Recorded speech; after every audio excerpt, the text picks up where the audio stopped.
Hi everybody, this is Endocrine, and today we will have a look going from our earlier tutorial about cards and their UI to a deck system. In short, how to make a deck in the scene with a hand and a discard pile. Short disclaimer, this will not have the prettiest visuals, that will be a separate tutorial. I want to keep them short enough that they don't get boring or too much at any one time. So as you can see here, I have made a short little preview of the structure of the deck. So at the heart of it all, there's the deck class, which will be a mono behavior that will be in the scene. We will make a new scriptable object, a card collection, which will use the card data we made last tutorial and signify all the cards that will be in the deck. And then we will make an object pooling system with a deck pile, a hand, and a discard pile, and methods to move the cards around, basically the instantiated card objects. Okay, how we will do this? Let's start. Okay, let's start with a short review of what we did last time. We have our card canvas with the card prefab, and this is the structure of the card prefab if you want to stop it and have a look at it again. Again, all the stuff I use will be up on itch.io to be downloaded. And these are the classes we made last time, and now let's start to make our own classes, starting with the deck class. For that, I make a new folder called deck, and this is where we will, well, let's call it deck management actually.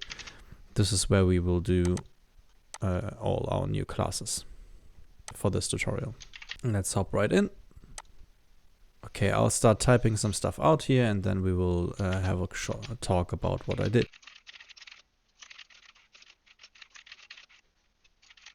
Alright, so our deck class will be in the scene, and it will be a singleton. If you do not know what a singleton is, it basically is a class that can be instantiated. Well, let me formulate it correctly. That of which only one instance can be present at any one time. It's a very common programming pattern, especially in Unity development. So I suggest you look into a separate tutorial just for that. They are pretty short, explaining the singleton pattern. It's pretty important to know and very, very helpful. And this is basically all of what I'm doing right now, is just making a classic singleton declaration in Unity.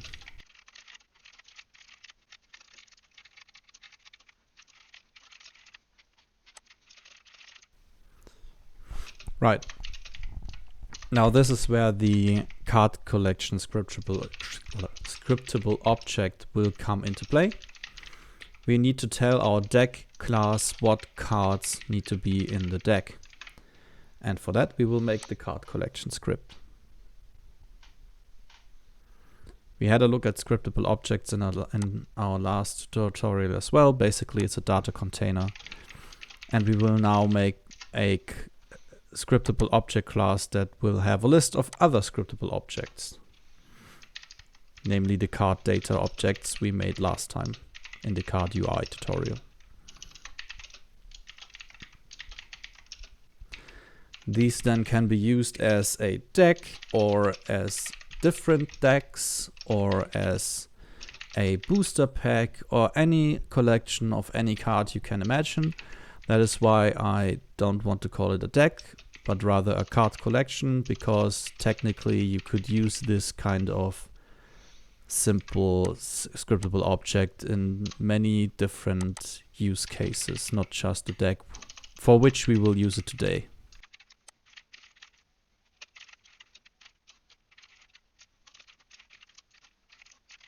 Right. So we could just make this a single list like it is now. But if we are sure that we don't need to edit the collection at any time. But if we use it for a deck, for example, and we will have a deck builder game, or if we have boosters that can change the deck, or if we want to have the player be able to modify the deck later on, we would need methods to allow for that. So that's what we can do here optionally. We will not really need this in this tutorial, but I like to show it in any case, because you can also use methods in scriptable objects. And when we remove a card, we will check whether that card is actually in the collection, and if it is, we will remove it. If it isn't, we will give a little warning that it isn't, because that is a case that shouldn't happen. And the same, almost the same for the add card, only that we don't need to check for the card in the collection, in the assumption that we do allow for duplicates in the card collection, so more than one of the same card. If you do not want this, if you want to be want every card to be definitely unique in your card collection, you will have to check it similar to the remove card collection, whether the card is already in the collection, and if it is not, then you will add the card, and if it isn't, you won't.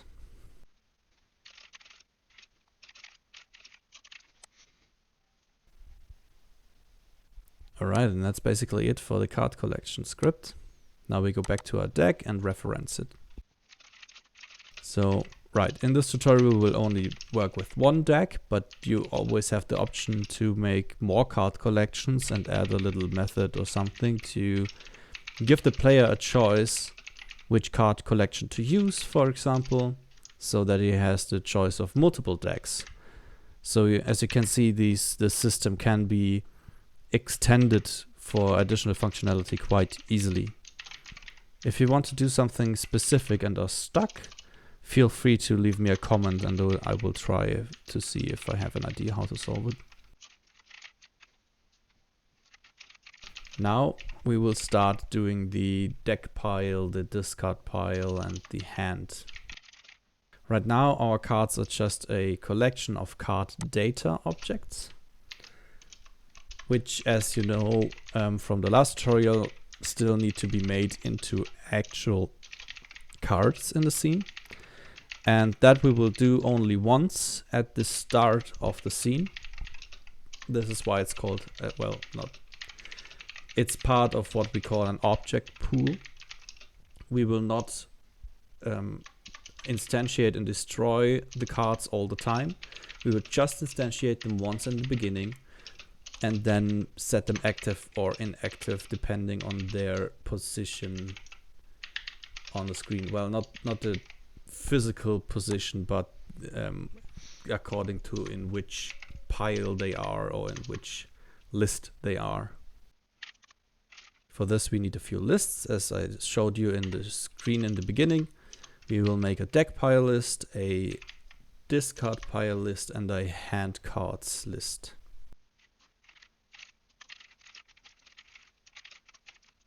The hand cards list we will make public, because we will in a future tutorial make a hands class, which will be responsible for making the hand look nice, like the visuals and the movement. Well, not exactly the movement of the cards, but something to do with the movement of the cards.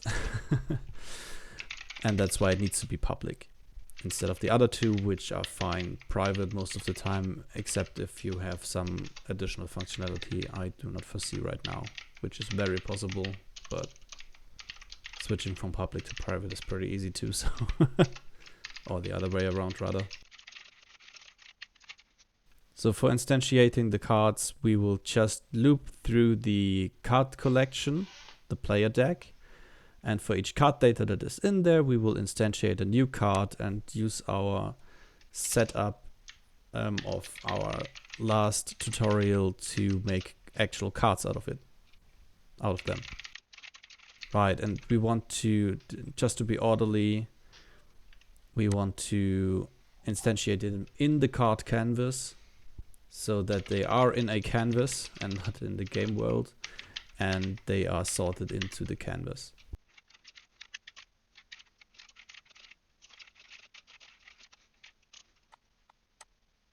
Right, now since we want to set the card data at runtime for the card, we need a new function for that in the card script. Because in the last tutorial we just did this per drag and drop in the inspector, but now we want to do this at runtime.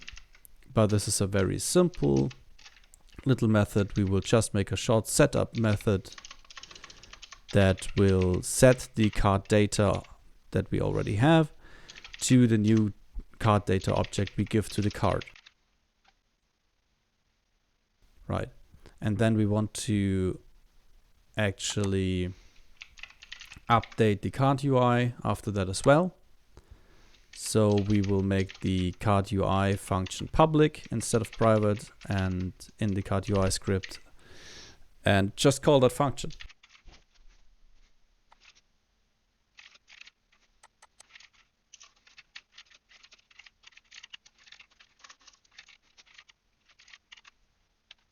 And we give them the card data of the cards in collection to be set up so that the card knows which card it is and which data to use and how to look and everything. Later in the tutorial we will also, probably in the same scriptable object in the card data, we will also assign the card effect. So for now it's just the looks, but we will also add the functionality of the card like this later on. So we won't need to change anything of this later. We will just add into the card and the card data new functionality in later tutorials.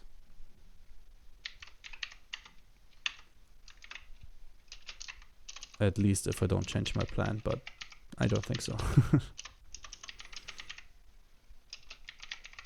Right. And when we instantiate all of this, they are obviously in the deck. So we will also add each new instantiated card to the deck pile at first. The discard pile and the hand cards will be empty at the start. And at the start we will set the card objects inactive, because in the deck, when they are in the deck, we can see them, we cannot interact with them, they don't need to get aligned in the scene or something, they are just there but not accessible for most stuff.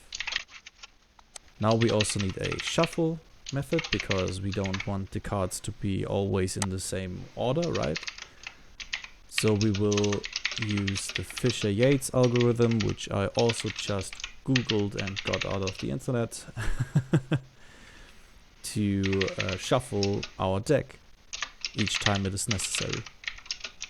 And at the beginning it is necessary once, and every time we fill the deck up again when it is empty we will shuffle again. Or any other use case you might have for it.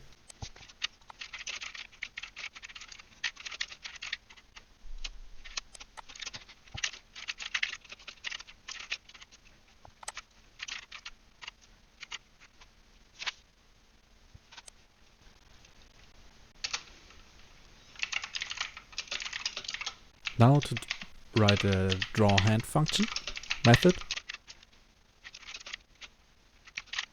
We want to draw hands from the deck pile and move them into the cards in hand. And we will do this with the draw hand method. I'm giving it a standard size of hand of 5. You can change this for your game as needed. You can also not give it a standard amount. It's all fine.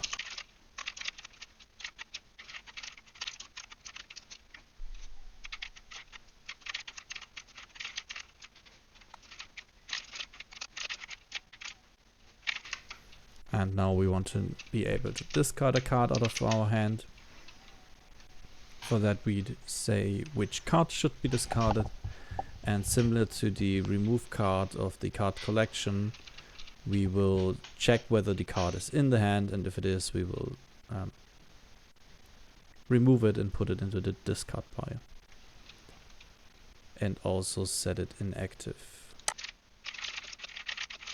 Right, the system I have here does not allow to discard, allow for discarding cards from the deck into the discard pile directly. For that you would need a similar but different method, where the card goes from the deck pile to the discard pile instead from the hand cards to the discard pile. You need to adapt this script for your own special use case. I do not know what kind of card game you want to make, so I'm keeping it pretty general.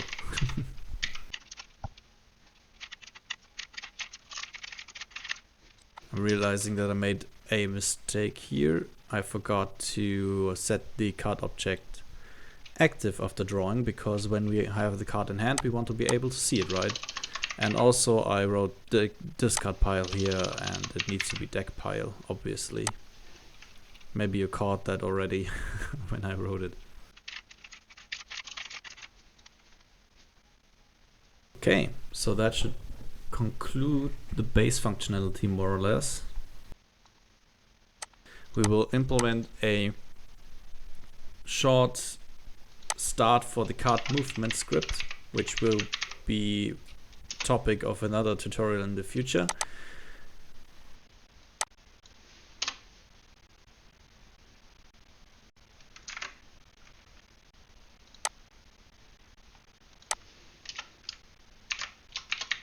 And we will make it a requirement for the card, right, like we did for the card UI in the last tutorial.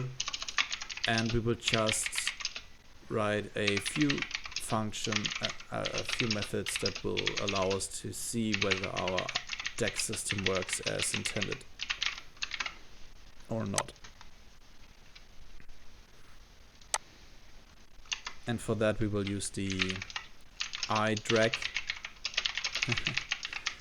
the iDrag interfaces of Unity and methods, because we want to be able to drag and drop the cards, right? Usually, at least. A more refined movement functionality we will discuss in a future tutorial. But for this tutorial, just to showcase that the deck system works, this will be enough. So we need the iDrag handler, the iBegin drag handler, and the iEnd drag handler, which are three interfaces of Unity, which will give us methods that will fire at different times, or will be called at different times. So the iBegin drag handler obviously will be called if you start to drag the card with the mouse, and the iEnd dragler will be called when it ends, when you let go of the card, when you drop it basically. And the iDrag handler will be called, I think, like on update, either update or fixed update. I'm not actually sure, you have to look that up. Anyways, it will be called repeatedly while you keep holding on to the object and dragging it actively.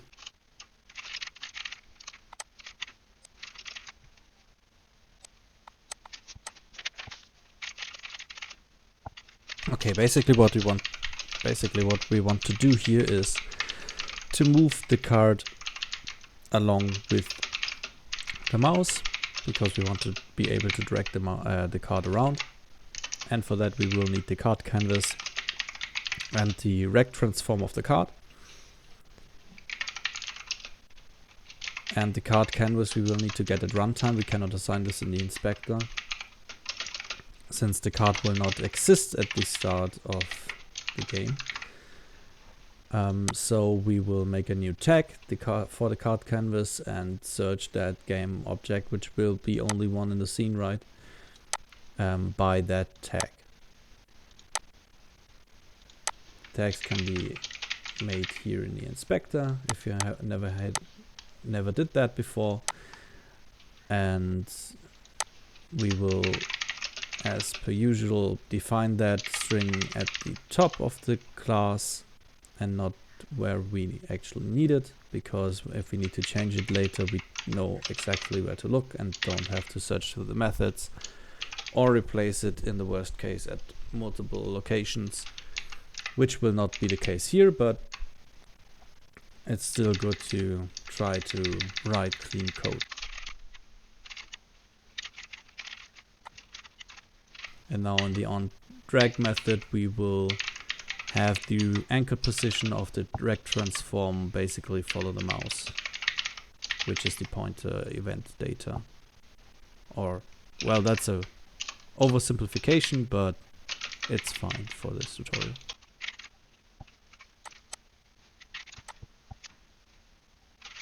Right, and when we are finished dragging and let go of the card, we want to, for this tutorial, just as a testing method, we want to immediately discard the card. Right, so let's try if everything works. For that we need the deck in the scene, right? So we will make an empty game object and call it deck.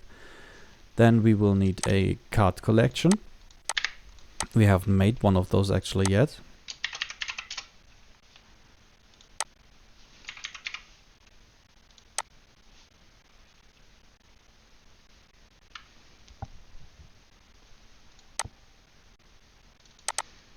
So this is a scriptable object. We will need the create asset menu attribute here, which we didn't add at the beginning. So let's do that for a moment. Remember, so that we can just right click and create it easily in the asset menu.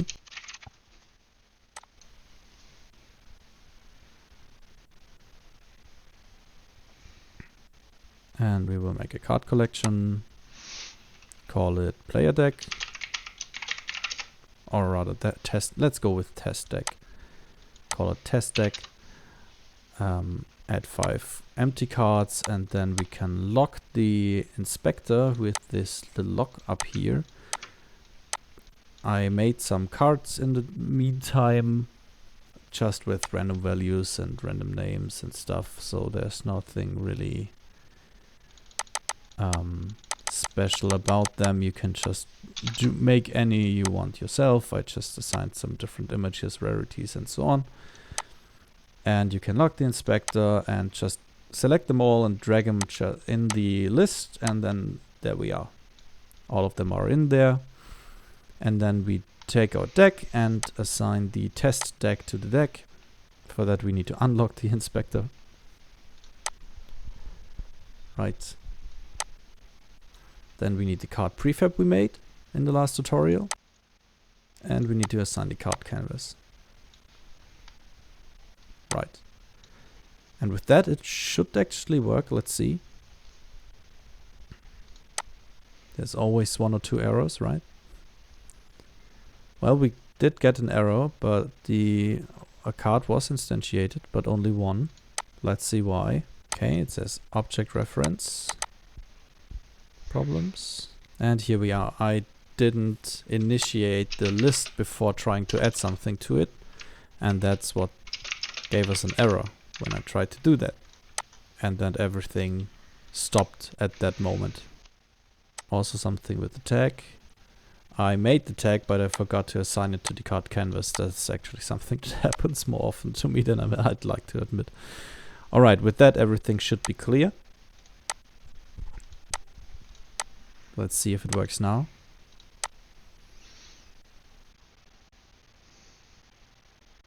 Yeah, that looks a lot better. We have our 5 cards in there, in the card canvas. They should have different elements in them. As you can see, the card data is different, and they have different images. So they are different cards for our use. Great. So these are basically all in the deck pile right now, right? And I absolutely forgot to... well, now we need a short test way to actually draw some cards. So we will just make a short test draw button. Obviously, this will work differently in the game. It can be a button though. Who knows? I don't know what kind of card game you want to make. I usually, in my game, they will just be dealt at the start of the turn, but, well, if you would do something like blackjack or something, you would need a button to draw a card, right?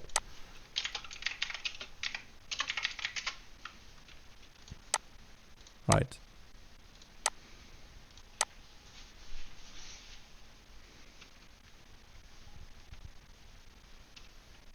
Okay. And when we draw a card, we have a card. Nice. And it disappears when we drop it. Great.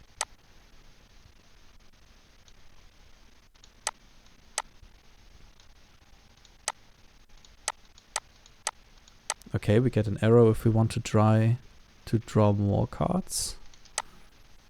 Why is that? Let's have a look.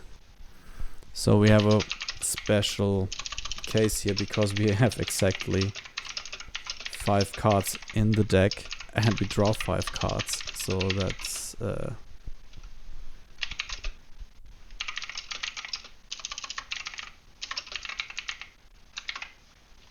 because deck pile and discard pile are both empty because all of the cards we have are in hand. That is an edge case. I didn't anticipate right now because our deck card collection is so small. I made those 2 public so we can see it in the inspector and see how they move from list to list if everything works as anticipated.